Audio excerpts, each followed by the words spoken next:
To jama'a assalamu alaikum. Barkanku da zuwa tasha mai albarka. Ku ci gaba da bana subscribers kana ku danna mana alamar kararrawa da zarar mun dora. Abin da Alinuhu ya kama Adam ya zango iya yi dumu-dumu abin ya bawa Alinuhu mamaki kuma ya ɗorewa Alinuhu kai bisa yadda ya kama Adam ya zango dumu-dumu da wani bakin aiki wato ko bakin zunubi da ya ga ya same shi da wannan tsohuwar jarumin wato ko Jamila Gwaska. Adam ya zango ya mata kadai zai aure ta daga bisani kuma bayan ya gama amfanin da zai da ita sai ya ce ya fasa auren nata. Wannan dalilin ne yasa ta fito ta ce to tunda ya faɗa mata ka sai ta tona masa asiri sannan kuma sai ta wallafa bidiyon sa da hotunan sa a shafukan sada zumunta. Shugaban sarkin fina-finai na Kano wato Alinuhu ya yi Allah wadai da abubuwan da Adam ya zango yi wa Jamila Gwaska bisa yadda ya ga abubuwan da idansa ba wai faɗa masa akai ba. Ya ce da wannan abun da ya da idansa sai ya ji da ma faɗa masa akai watakila ya ƙi yadda amma abubuwan da idansa ya gane masa shi ɗaure masa kai kuma shi ba shi mamaki. Ya yi mamaki sannan kuma ya matuƙar ɗaurin kai sannan kuma Adam ya zango ya ba shi mamaki.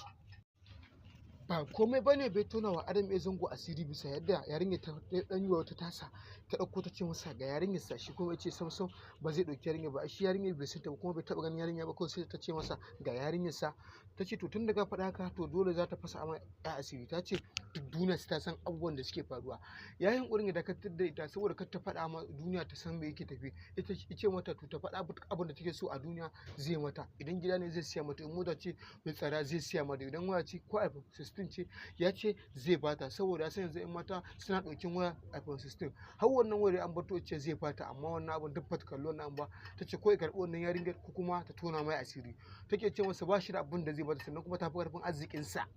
har ta bashi wani haske ta ce to tunda an yaka yarinyar nan to ya dauke ta kawai ya kai ta gidan marayu bisa kaga ba a san dan wani ne ba tunda dama ya san akwai ƴaƴan shege tunda ta san yana zuwa gidan marayu ya kai ƴaƴan shegu ya je a su har ta mai haske da wannan abun amma da mai zango sun ce ai shi ba zai karba ba kuma ba zai kai ta ba kuma ko ya ji labarin za ta kai ta sai ya tona mata asiri ita kuma tana ganin tunda shi ya mata wannan abun kuma ita ba ta yunkurin tona mai asiri ba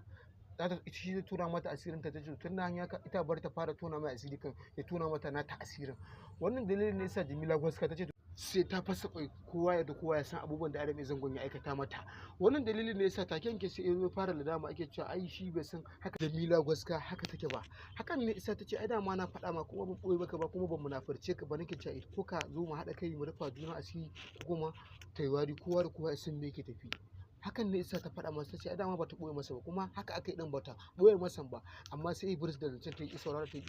saurara maganganun ta take tun da an yaka to za ta fasa kwan kowa da kowa ta shafe shi daga shi har ita har take ce masa ai shi sai ya fi bakin jini akan da saboda shi an riga an san sa duniya kuma ta san shi kuma ta san wani ne Adam Zango.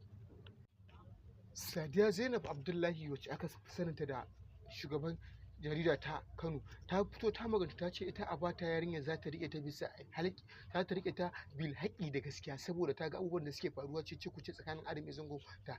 jaruma wato Jamila Gwaska ta ce ai a bari a ja masu kunni ta ce a kar ta damu ta karɓi ta ita tana son yar za ta rike ta kuma za ta bata kula tamkar uwa tamkar yadda ta fita da cikin ta wannan dalilin ne yasa aka so aka kawo ƙarshen rigimar amma me saboda ta kullaci cewa Adam Zango mutum ce wato Jamila Gwaska ta ce dole sai ta maka shi a kotu Alinuhu ya ji korafin ta kuma ya ba ta goyon baya sosai 100% ya ce duk abin da za ta ɗauki mataki ai ba ta da laifi kuma abin da ya ɓata wa Alinuhu ba kuma ne ɓata wa Alinuhu ba bisa yadda ya ce da Adam Zango zo su zauna amma hakan ya ƙi zuwa su zauna saboda iya ganin shi ma ya zama shege ya ga yanzu yana da kuɗi ya fi ƙarfin Alinuhu ya kira shi ce mai zai zo wannan abun ne ɓata wa Alinuhu ko iya shi kaɗai Alinuhu suka baki ya ce Jamila Gwaska ta ƙura za ta ƙura amma saboda ya Adam Zango ya fiya jijji da kai da wasu abubuwa haka kamar yana kanin shi ma ya isa shi ma wannan shi yasa ya ɗaure mata gindi ce tabbas ta je kotun zuwa kotun ai yana da amfani